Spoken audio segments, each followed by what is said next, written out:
ஆலயத்தில் நாம் நுழைகையிலே புது நினைவுகள் நுழைகின்றன. அன்பான மகனை பலி கொடுத்த ஆபிரகாம் இங்கே தெரிகின்றார். அன்பான மகனை பலி கொடுத்த ஆபிரகாம் இங்கே தெரிகின்றார். பண்பான ஆட்டினை பலியேந்த பண்பான ஆட்டினை பலியேந்த ஆபேலும் இங்கே தெரிகின்றார். ஆலயத்தில் நாம் நுழைகையிலே புது நினைவுகள் நுழைகின்றன. அந்த நினைவுகளின் புது வருகையிலே நம் நெஞ்சங்கள் நிறைகின்றன. ஆலயத்தில் நாம் நுழைகையிலே புது நினைவுகள் நுழைகின்றன. தந்தை மகன் தூயாவியார் பெயராலே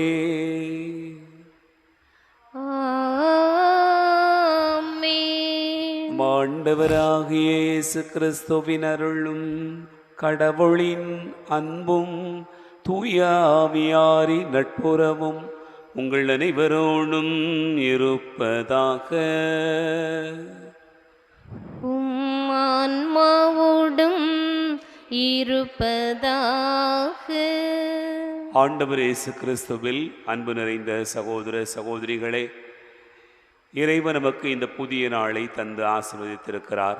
இந்த இனிய நாளுக்காக நாம் ஆண்டவருக்கு நன்றி கூறுவோம். இந்த நாளில் நடைபெறுகிற எல்லா செயல்களிலும் ஆண்டவர் தாமே உடனிருந்து நம்மை ஆசீர்வதித்து வழிநடத்திட வேண்டும் என்பதற்காக இந்த பலியில் நம்மையே ஒப்பு கொடுத்து மன்றாடுவோம். இந்த திருப்பலியில் பின்வரும் கருத்துக்களுக்காக வேண்டிக் கொள்வோம். ஆரோக்கியதாஸ், மோட்ச அலங்காரி மகள் மரிய ரோசி பிறந்த நாளில் ஆண்டவருக்கு நன்றி கூறி ஒப்பு கொடுக்கிறார்கள். மரிய ரோசியினுடைய இரு குழந்தைகள் படிக்கிற நிலையில் அவர்களுக்கு நல்ல உடல் உள்ள சுகத்தை தந்து ஆஸ்வதிக்கும்படியாகவும் மற்றும் தாத்தா பாட்டி உடல் உள்ள சுகத்திற்காகவும் வேண்டிக் கொள்கிறார்கள்.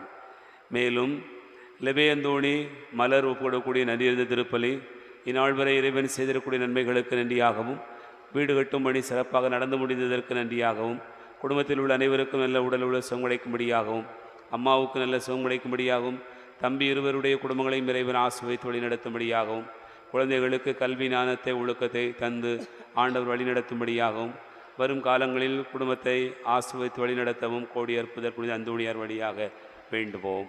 மேலும் அந்தோணியம்மாள், மைக்கேல், சம்பத், தீபா ஒப்புடக்கூடிய நன்றி திருப்பலி தங்களது பேத்தி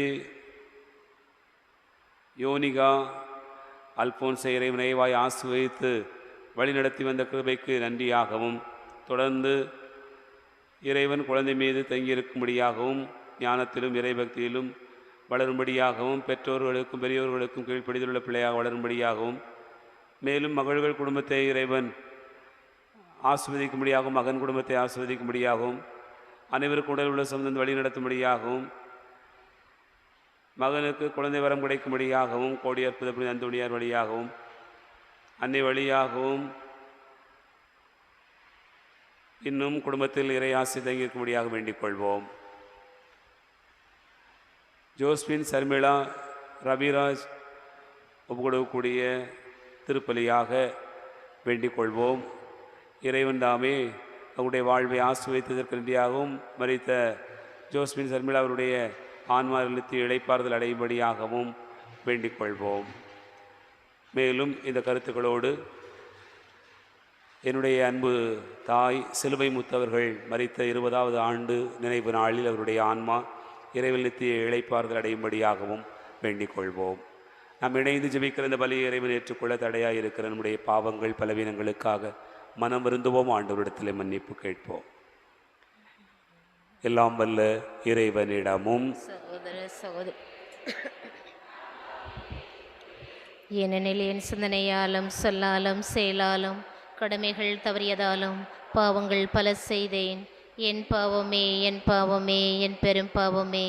ஆகையால் எப்பொழுதும் கன்னியான புனித மரியாளையும் வானதூதர் புனிதர் அனைவரையும் சகோதர சகோதரிகளை உங்களையும் நம் இறைவனாகிய ஆண்டவரிடம் எனக்காக வேண்டிக் கொள்ள மன்றாடுகிறேன். இல்லாமல் இறைவன் நம் மீது இரக்கம் வைத்து நம் பாவங்களை மன்னித்து நம்மை நிலை வாழ்வுக்கு அழைத்து செல்வாராக. ஆமென். ஆண்டவரே இரக்கமாயிரும். ஆண்டவரே இரக்கமாயிரும். கிறிஸ்துவே இரக்கமாயிரும். கிறிஸ்துவே இரக்கமாயிரும். ஆண்டவரே இரக்கமாயிரும். ஆண்டவரே இரக்கமாயிரும். மன்றாடுவோமாக. ஆண்டவரே, நாங்கள் மகிழ்ச்சியுடன் கொண்டாடும் பாஸ்கா மறை நிகழ்வுகளுக்கு ஏற்ப எங்கள் வாழ்வு அமைந்திட அருள் புரியுமாறு உம்மை வேண்டுகின்றோ. என்றும் நிலைத்திருக்கும் ஒரு ஆற்றலால் எங்களை காத்து மீட்டருள வேண்டுமென்று உம்மோடு தூயாவியாரின் ஒன்றிப்பில் இறைவனாய் என்றென்றும் வாழ்ந்து ஆட்சி செய்கின்ற அவர் வழியாக உம்மை மன்றாடுகிறோ. ஆமென்.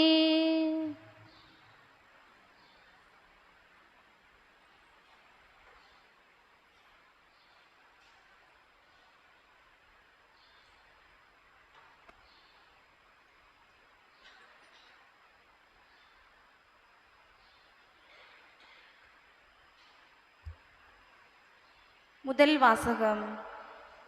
இன்றியமையாவற்றை தவிர வேறு எந்த சுமையையும் உங்கள் மேல் சுமத்தக்கூடாது என்று தீர்மானித்தோம். திருத்தூதர் பணிகள் நூலிலிருந்து வாசகம். அதிகாரம் 15, இறை வசனங்கள் 22 முதல் 31 முடிய. திருத்தூதர் பணிகள் நூலிலிருந்து வாசகம். அதிகாரம் 15, இறை வசனங்கள் 22 முதல் 31 முடிய. அந்நாட்களில் திருத்தூதர்களும் மூப்பர்களும் திருச்சபையார் அனைவரும் தம்முன் சிலரை தேர்ந்தெடுத்து அவர்களை பவுலோடும் பர்னபாவோடும் அந்தியோக்கியாவுக்கு அனுப்புவது என்று தீர்மானித்தனர். அவ்வாறே அவர்கள் சகோதரர்களிடையே முதன்மை இடம் பெற்றிருந்த பர்சபா என அழைக்கப்பட்ட யூதாவையும் சீலாவையும் தேர்ந்தெடுத்தார்கள்.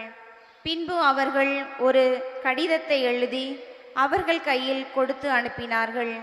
அக்கடிதத்தில் திருத்தூதரும் மூப்பரும் சகோதரருமாகிய நாங்கள் அந்தியோக்கியா, சிரியா, சிலிசியா ஆகிய இடங்களிலுள்ள பிற இனத்து சகோதர சகோதரிகளுக்கு வாழ்த்து கூறுகின்றோம்.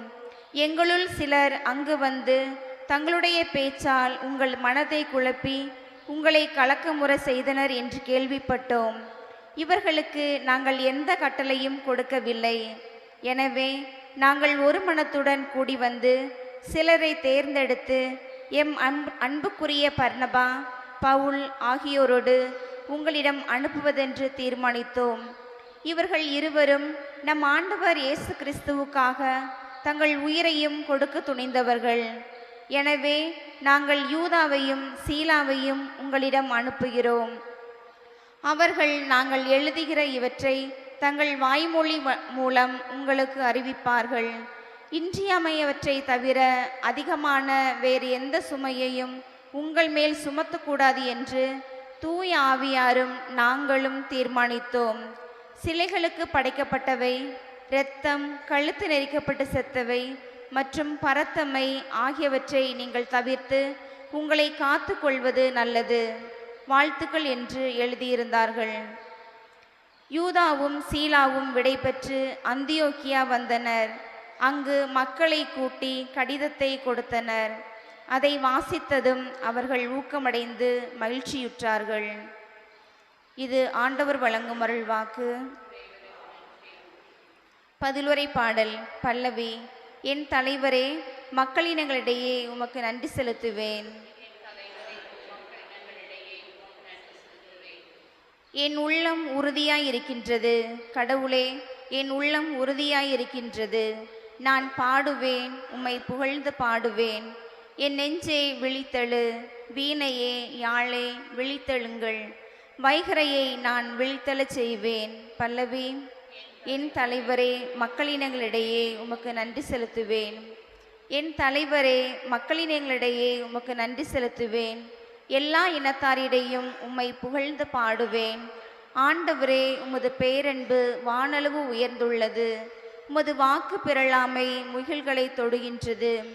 கடவுளே, வானங்களுக்கு மேலாக நீர் உயர்வு பெறுவீராக. பாரெங்கும் உமது மாட்சி விளங்குவதாக. பல்லவி. என் தலைவரே, மக்களினங்களிடையே உமக்கு நன்றி செலுத்துவேன். என் தலைவரே, மக்களினங்களிடையே உமக்கு நன்றி செலுத்துவேன். அல்லேலூயா, அல்லேலூயா, அல்லேலூயா, அல்லேலூயா, அல்லேலூயா, அல்லேலூயா. உங்களை நான் நண்பர்கள் என்றே, ஏனெனில் என் தந்தையிடமிருந்து நான் கேட்டவை அனைத்தையும் உங்களுக்கு அறிவித்தேன் என்கிறார் ஆண்டவர். அல்லேலூயா, அல்லேலூயா, அல்லேலூயா. ஆண்டவர் உங்களோடு இருப்பாராக. உம் ஆன்மாவோடும் இருப்பாராக. தூய யோவான் எழுதிய நற்செய்தியிலிருந்து வாசகம். ஆண்டவரே, மாட்சி உமக்கே.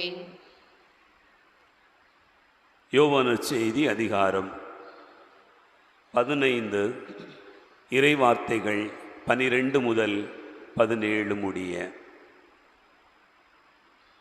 அக்காலத்தில் இயேசு கூறியதாவது: நான் உங்களிடம் அன்பு கொண்டிருப்பது போல நீங்களும் ஒருவர் மற்றவரிடம் அன்பு கொண்டிருக்க வேண்டும் என்பதே என் கட்டளை. தம் நண்பர்களுக்காக உயிரை கொடுப்பதை விட சிறந்த அன்பு யாரிடமும் இல்லை. நான் கட்டளையிடுவதையெல்லாம் நீங்கள் செய்தால் நீங்கள் என் நண்பர்களாயிருப்பீர்கள். இனி நான் உங்களை பணியாளர் என்று சொல்ல மாட்டேன். ஏனெனில் தம் தலைவர் செய்வது இன்னது என்று பணியாளருக்கு தெரியாது.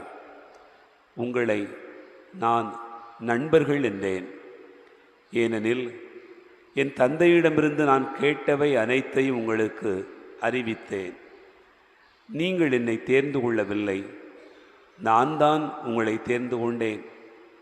நீங்கள் கனி தரவும் நீங்கள் தரும் கனி நிலைத்திருக்கவும் உங்களை ஏற்படுத்தினேன். ஆகவே நீங்கள் என் பெயரால் தந்தையிடம் கேட்பதையெல்லாம் அவர் உங்களுக்கு கொடுப்பார். நீங்கள் ஒருவர் மற்றவரிடம் அன்பு கொள்ள வேண்டும் என்பதே என் கட்டளை என்றார். ஆண்டவரின் அருள்வாக்கு. கிறிஸ்துவே உமக்கு புகழ்.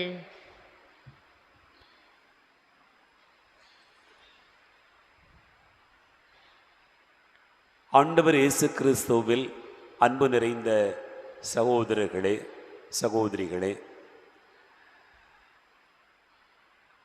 இந்த நாட்களில் நான் வாசிக்க கேட்கிற நற்செய்தி பகுதி இயேசு தன்னுடைய சீடர்களோடு பகிர்ந்து கொள்ளுகிற பிரியாவிடை பகுதிகளாக கொடுக்கப்பட்டிருப்பதை நாம் வாசிக்க கேட்கிறோம். நேற்றைய தினம் இயேசு என் அன்பில் நிலைத்திருங்கள் என்று சொன்னார். இன்றைய தினம் அந்த அன்பினுடைய இன்னொரு பரிமாணத்தை நமக்கு சொல்லுகிறார். நட்பு என்று சொல்லுகிறார், நண்பர்கள் என்று சொல்லுகிறார். அன்பார்ந்தவர்களே, ஒரு போர் நடந்து கொண்டிருந்தது. அந்த போரில் நண்பர்கள் இருவர் பங்கேற்று கொண்டார்கள். ஒரு தெரிந்த நிகழ்வுதான். இந்த 2 பேருமே போரில் ஈடுபட்டிருக்கிற போது பயங்கரமான ஒரு போர் சூழல், நிறைய பேர் இறந்து கொண்டிருக்கிறார்கள். இந்த நண்பர்களில் ஒருவர் போரிலே சற்று முன் சென்றதனால் அவரும் என்ன ஆனார் என்று தெரியவில்லை. ஆகவே அன்றைக்கு போர் முடிந்து எல்லாரும் கிளம்பி வாருங்கள் என்று சொல்லி திரும்பி வந்து விட்டார்கள். வந்தபோது தன்னுடைய நண்பரை காணாது ஒருவர் தவிக்கிறார். ஆகவே தன்னுடைய மேல் அதிகாரிகளிடத்திலே சொல்கிறார், நான் போய் அவனை கட்டாயம் பார்க்க வேண்டும் என்று சொல்லுகிறார். அதிகாரிகள் சொல்கிறார்கள், இந்த நேரத்தில் போனால் நீயும் திரும்பி வரமாட்டாய், அப்படிப்பட்ட ஒரு சூழல் அங்கு நிலவுகிறது, ஆகவே நீ போக வேண்டாம் என்று சொல்கிறார்கள். ஆனாலும் அதிகாரிகளுக்கு தெரியாமல் இவன் போர்க்களத்துக்கு செல்கிறார். போர்க்களத்தில் போனால் தன்னுடைய நண்பனுடைய கடைசி நேரத்தில் அவன் உயிரை கையில் பிடித்து கொண்டிருக்கக்கூடிய அந்த நேரத்தில் போய் சேர்கிறான். எதிரிகள் இவன் மீதும் குண்டு வீசி இவனையும் காயப்படுத்தி இவனும் சாகும் தருவாய்க்கு ஆகிறார். உயிரற்ற தன்னுடைய நண்பனுடைய உடலை தோளில் போட்டுக்கொண்டு அவன் திரும்பி வருகிற போது இவனுடைய மேலதிகாரிகள் பார்க்கிறார்கள். அவனிடத்தில் சொல்லுகிறார்கள், நாங்கள் தான் சொன்னோமே, நீ எதற்காக போனாய்? இறந்து விட்டவர்கள் போகட்டும், இனி இருக்கிறவர்கள் பணி செய்வோம், ஏன் இப்படி செய்தாய் என்று கேட்டார்கள். அதற்கு நண்பனை தோளில் தூக்கி வந்த இந்த நண்பன் சொன்னான், நான் போனது நல்லதாய் போனது. ஏனென்றால் அந்த போர்க்களத்தில் கடைசி நேரத்தில் என்னுடைய நண்பனை மடியில் வைத்து கொண்டிருக்கிற போது என்னுடைய நண்பன் சொன்னான், நீ நிச்சயமாக வருவாய் என்று எனக்கு தெரியும் என்று சொன்னான். அதற்காகத்தான் நான் போனேன் என்று அவன் சொன்னானா. அன்பார்ந்தவர்களே, நட்பு என்பது என்ன, நண்பர்கள் என்பவர்கள் யார் என்பதை குறித்து நிறைய விளக்கங்கள், தேவைக்கு அதிகமான செய்திகள் இன்றைக்கு குவிந்து கிடக்கிறது. ஆனால் நண்பர் என்பவர் யார் அப்படிங்கிறத இயேசு இன்றைக்கு நற்செய்தியில் மிக அழகாக வர்ணிக்கிறார். இயேசுனுடைய நண்பர்கள் நாம் என்று அவர் சொல்கிறார். நாம் எல்லோரும் அவரை போதகர் என்கிறோம், மீட்பர் என்கிறோம், புதுமை செய்கிறவர் என்கிறோம், என் ஆண்டவர் என்று சொல்கிறோம், என் தேவனே என்று சொல்கிறோம். ஆனால் இயேசு நம்ம எல்லாரையும் பார்த்து சொல்கிறார், நீங்கள் என் நண்பர்கள் என்று சொல்கிறார். நண்பர் என்றால் யார்? சில நேரங்களிலே நாம் சொல்வது உண்டு, உன் நண்பன் யார் என்று காட்டு, நீ யார் என்று நான் உனக்கு சொல்லிவிடுகிறேன் என்று சொல்லுவார்கள். நட்பு அவ்வளவு ஆழமானது.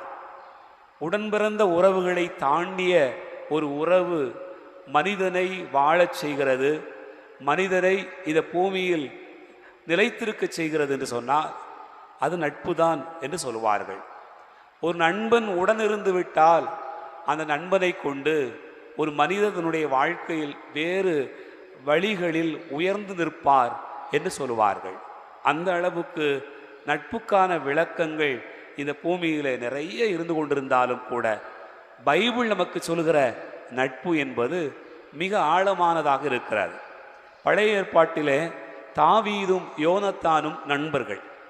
இரண்டு பேருமே அரசியல் எதிரியினுடைய மகன்தான். யார்?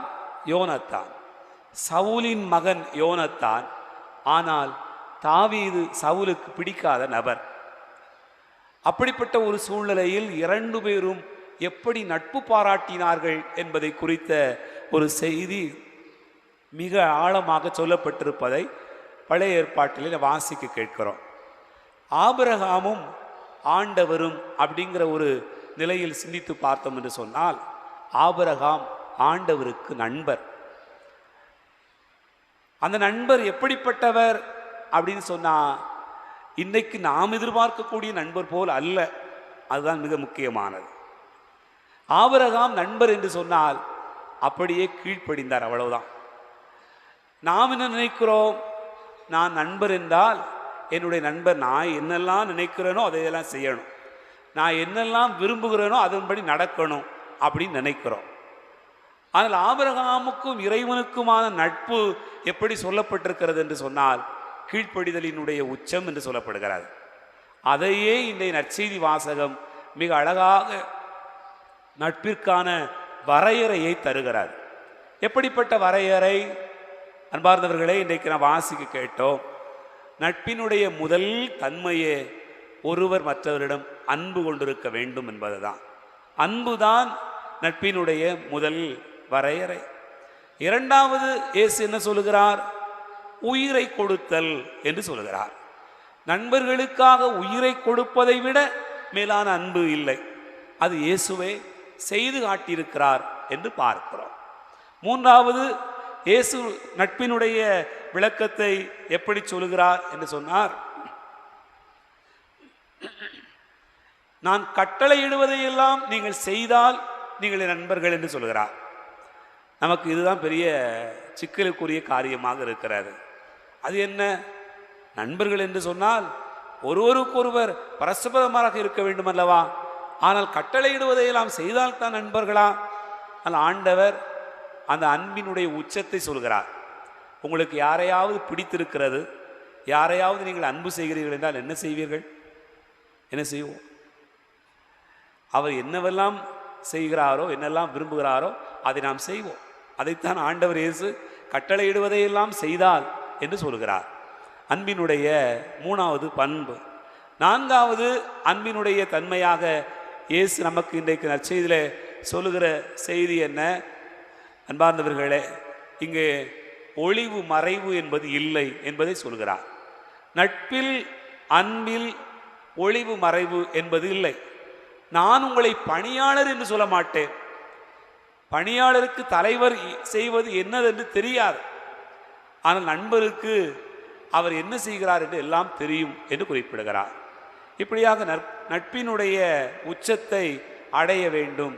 அந்த நட்பு வளர்கிற போது அந்த நட்பினுடைய விளைவு எப்படி இருக்கும் என்று சொன்னால், நாம் எல்லோரும் கனி தருகிறவர்களாக இருப்போம் என்று சொல்கிறார்.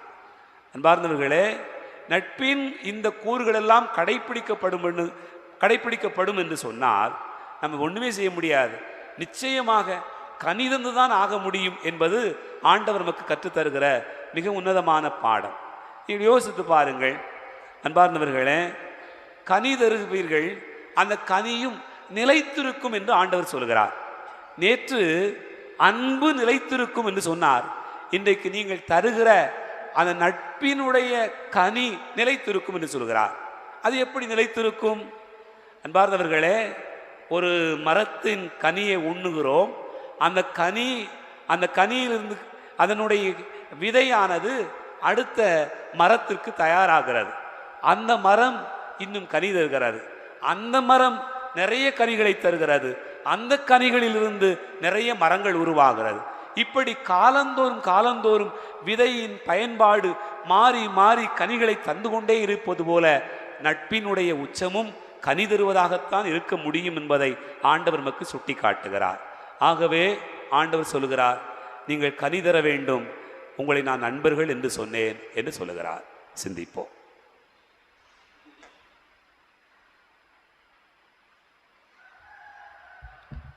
பீடத்தில் எழுந்திடும் இயேசுவே உன்பலி என்னரும் தியாக பலி, அதில் ஏழை நான் தரும் காணிக்கை என்பது கலந்திடும் நீர்த்துளி. பீடத்தில் எழுந்திடும் இயேசுவே உன்பலி என்னரும் தியாக பலி, அதில் ஏழை நான் தரும் காணிக்கை என்பது கலந்திடும் நீர்த்துளி. ஆபேல் தந்தாராட்டை பலி, தந்தை அபிரகம் தந்தார் மகனை பலி. ஆபேல் தந்தாராட்டை பலி, தந்தை அபிரகம் தந்தார் மகனை பலி. அண்ணலே தந்தாய் உன்னை பலி, அடியேன் தருவேன் என்னை பலி. பீடத்தில் எழுந்திடும் இயேசுவே உன் பலி என்னரும் தியாக பலி, அதில் ஏழை நான் தரும் காணிக்கை என்பது கலந்திடும் நீர்த்துளி. சகோதர சகோதரிகளே, என்னுடையது உங்களுடைய இந்த பலி எல்லாம் வல்ல தந்தையாக இறைவனுக்கு ஏற்றதாகும்படி செபியுங்கள். ஆண்டவர் தமது பெயரின் புகழ்ச்சிக்காகவும் மாட்சிக்காகவும் நமது நன்மைக்காகவும் புனித திரு அவை அனைத்து நலனுக்காகவும் உமது கையிலிருந்து இப்பலியை ஏற்றுக்கொள்வாராக. ஆண்டவரே, இக்காணிக்கைகளை கனிவுடன் புனிதப்படுத்தியருள உம்மை வேண்டுகின்றோ. இந்த ஆன்மீக பலியின் காணிக்கையை ஏற்று எங்களை உமக்கு நிலையான கொடையாக மாற்ற வேண்டுமென்று எங்கள் ஆண்டவராகிய கிறிஸ்து வழியாக உம்மை மன்றாடுகிறோ. ஆமென். ஆண்டவர் உங்களோடு இருப்பாராக. உம் ஆன்மாவோடும் இருப்பாராக. இதயங்களை மேலே எழுப்புங்கள். ஆண்டவரிடம் எழுப்பியுள்ளோம். நம் இறைவனாகிய ஆண்டவருக்கு நன்றி கூறுவோம். அது தகுதியும் நீதியுமானது. ஆண்டவரே, எக்காலத்தில் உம்மை புகழ்ந்துரைப்பதும் எல்லாவற்றுக்கும் மேலாக எங்கள் பாஸ்காவாகிய கிறிஸ்து பலியான இச்சிறப்பான காலத்தில் உம்மை இன்னும் மிகுதியாக வாழ்த்தி போற்றுவது மெய்யாகவே தகுதி நீதியுமாகும், எங்கள் கடமையும் மீட்புக்குரிய செயலும் ஆகும். கிறிஸ்து எங்களுக்காக இன்னும் தொடர்ந்து தம்மை கையளித்து உம் திருமுன் இடையராது பரிந்து பேசி எங்களை பாதுகாத்து வருகிறார். பலியான அவர் இனிமேல் சாக மாட்டார், கொலை செய்யப்பட்ட அவர் என்றும் வாழ்கின்றார். ஆகவே பாஸ்கா மகிழ்ச்சி பொங்க அனைத்துலகின் மாந்தர் அனைவரும் மக்களிக்கின்றனர். அவ்வாறே ஆற்றல் மிக்கோரும் அதிகாரம் கொண்ட தூதர்களும் முதுமாட்சிமையை புகழ்ந்து முடிவின்றி சொல்வதாவது: தூயவர் தூயவர் தூயவர், வான்படைகளின் கடவுளாம் ஆண்டவர், விண்ணகமும் மண்ணகமும் உமது மாட்சியால் நிறைந்துள்ளன. உன்னதங்களிலே ஓசன்னா. ஆண்டவர் பெயரால் வருகிறவர் ஆசி பெற்றவர். உன்னதங்களிலே ஓசன்னா. ஆண்டவரே, நீர் மெய்யாகவே தூயவர், தூய்மை அனைத்துக்கும் ஊற்று. ஆகவே உம்முடைய ஆவியை பொழிந்து இக்காணிக்கைகளை தூய்மைப்படுத்த உம்மை வேண்டுகிறோம். இவ்வாறு எங்கள் ஆண்டவர் இயேசு கிறிஸ்துவின் உடலாகவும் இரத்தமாகவும் எங்களுக்கு இவை மாறுவனவாக. அவர் பாடுபட உளம் கனிந்து தம்மை கையளித்த போது அப்பத்தை எடுத்து நன்றி செலுத்தி அதை பிட்டு தம் சீடர்களுக்கு அளித்து அவர் கூறியதாவது: அனைவரும் இதிலிருந்து பெற்று உண்ணுங்கள், ஏனெனில் இது உங்களுக்காக கையளிக்கப்படும் என் உடல்.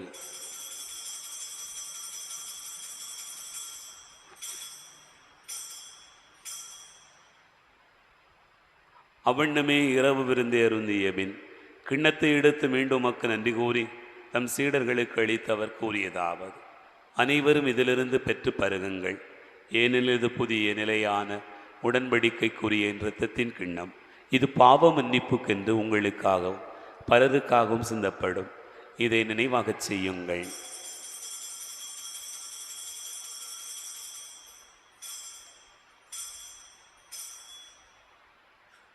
நம்பிக்கையின் மறைபொருள்.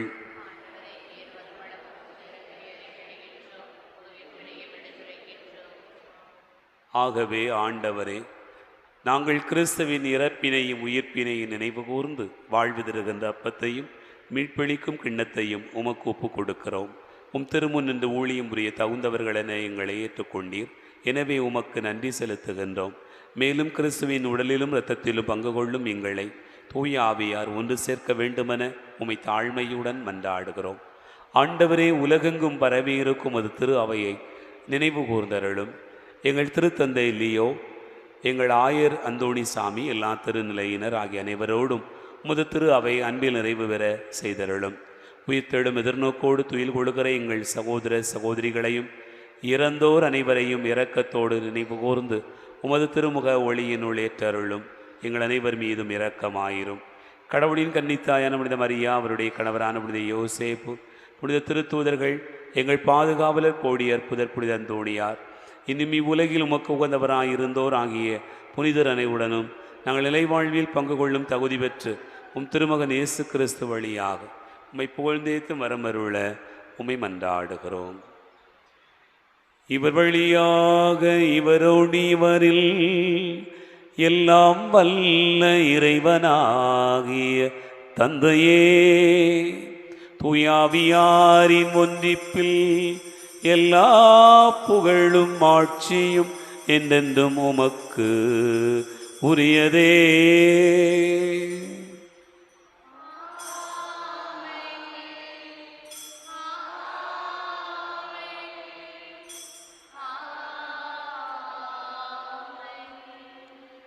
நம் ஆண்டவர் இயேசு கிறிஸ்து கற்றுக் கொடுத்தவாறு விண்ணக தந்தையை நோக்கி நம்பிக்கையோடு ஜெபிப்போம். விண்ணுலகில் இருக்கிற எங்கள் தந்தையே, உமது பெயர் தூயது என போற்ற பெறுக. உமது ஆட்சி வருக. உமது திருவுளம் விண்ணுலகில் நிறைவேறுவது போல மண்ணுலகிலும் நிறைவேறுக.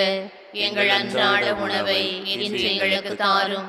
எங்களுக்கு எதிராக குற்றம் செய்வோரை நாங்கள் மன்னிப்பது போல எங்கள் குற்றங்களை மன்னியும். எங்களை சோதனைக்கு உட்படுத்தாதேயும், தீமையிலிருந்து எங்களை விடுவித்தருளும். ஆண்டவரே, தீமை அனைத்திலிருந்தும் எங்களை விடுவித்து எங்கள் வாழ்நாளில் அமைதியை கனிவுடன் அருள உம்மை மன்றாடுகிறோம். முதிரக்கத்தின் உதவியால் எங்கள் பாவத்திலிருந்து எப்போதும் விடுதலை பெற்று யாதொரு கலக்கமும் இன்றி நலமாயிருப்போமாக.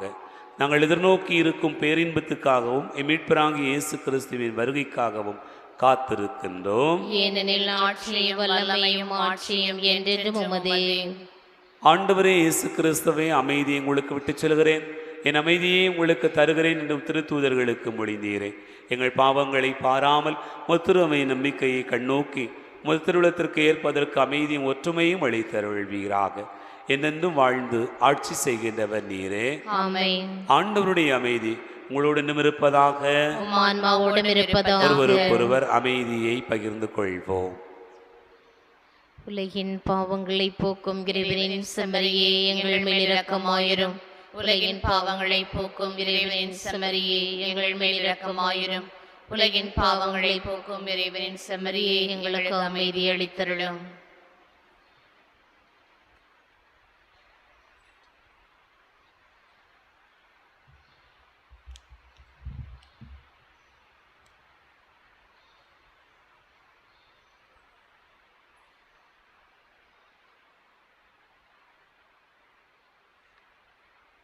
இதோ இறைவனின் செம்மறி, இதோ உலகின் பாவங்களை போக்குகிறவர். செம்மறியின் விருந்துக்கு அழைக்க பெற்றோர் பேறு பெற்றோர்.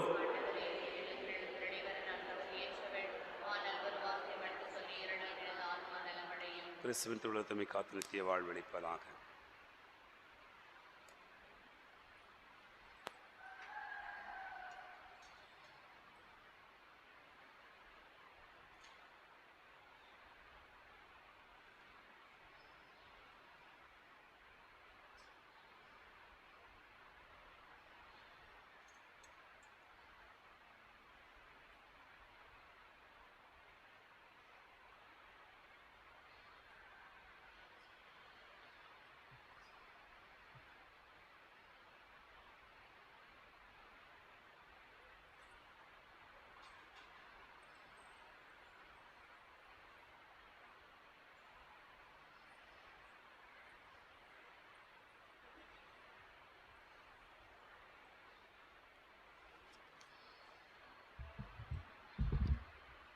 ஒளியானவா, உயிரானவா, மன்னவன் நீயே.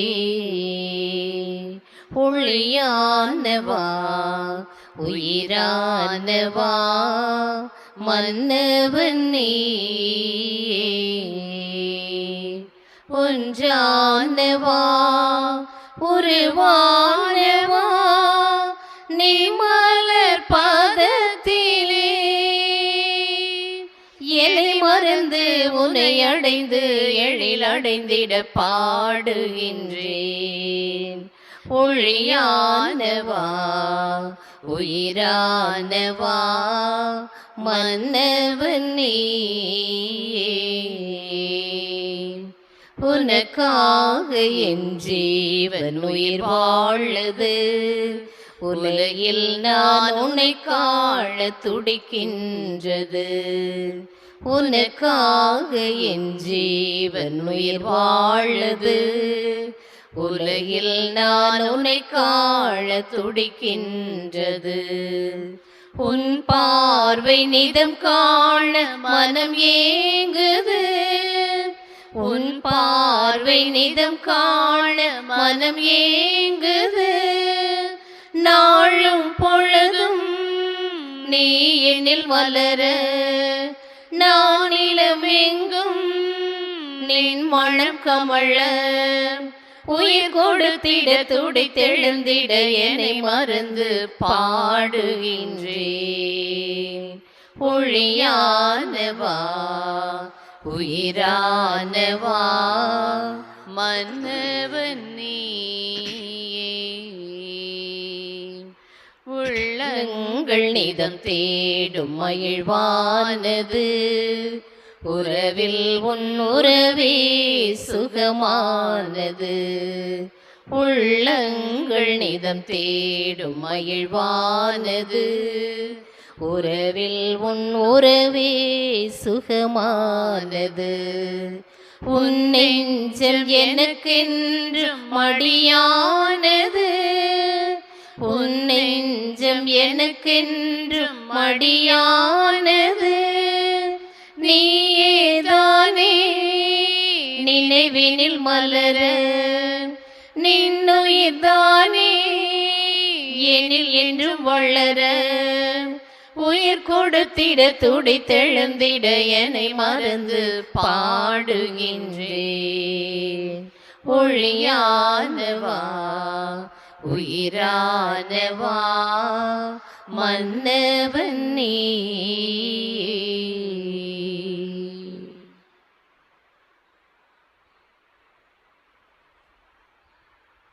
கிறிஸ்துவிலே அன்பார்ந்தவர்களே, நாளைக்கு காலையில் திருப்பலி பாட்டு போட்டால் இருக்கும். இல்லைன்னு சொன்னால் சாயங்காலம் மாதா கபியில் வைக்கலாம் அப்படின்னு நினைக்கிறேன். ஏன்னா நாளைக்கு சாயங்காலம் ஒரு ஃபாதர் வந்து பொறுப்பெடுக்கிறார். அது ஆனால் இது முழுமையான தகவல் இது வரைக்கும் வரல. அப்படி பொறுப்பெடுக்கலை அப்படின்னு சொன்னால் நாளைக்கு சாயங்காலம் மாதா கபியில் திருப்பலி நடைபெறும்.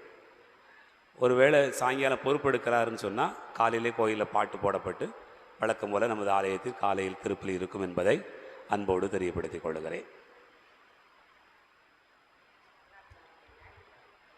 வருகின்ற ஞாயிற்றுக்கிழமை திருப்பலியை அருளானந்தர் அன்பியம் சிறப்பிக்க வேண்டும். ஆகவே அருளானந்தர் அன்பியத்தைச் சேர்ந்த இறை மக்கள் அதற்கான தயாரிப்பு செய்திட அன்போடு கேட்டுக்கொள்ளுகிறேன். எழுந்து நிற்போம், ஆண்டவருக்கு நன்றி கூறுவோம். மன்றாடுவோமாக. ஆண்டவரே, தூய மறை நிகழ்வுகளின் கொடைகளை பெற்றுக்கொண்ட நாங்கள் உம்மை பணிவுடன் வேண்டுகிறோம். அதனால் தமது நினைவாக நாங்கள் செய்யுமாறு உம் திருமகன் கட்டளையிட்டவை எங்களை அன்பின் வளர்ச்சிக்கு இட்டுச் செல்ல வேண்டும் என்று எங்கள் ஆண்டவராகிய கிறிஸ்து வழியாக உம்மை மன்றாடுகிறோம்.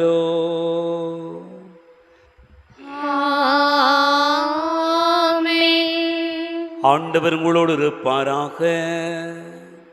உம்மான்மாவோடும் இருப்பாராக. எல்லாம் வல்ல இறைவன் தந்தை, மகன், தூயாவியார் உங்களை ஆசீர்வதிப்பாராக.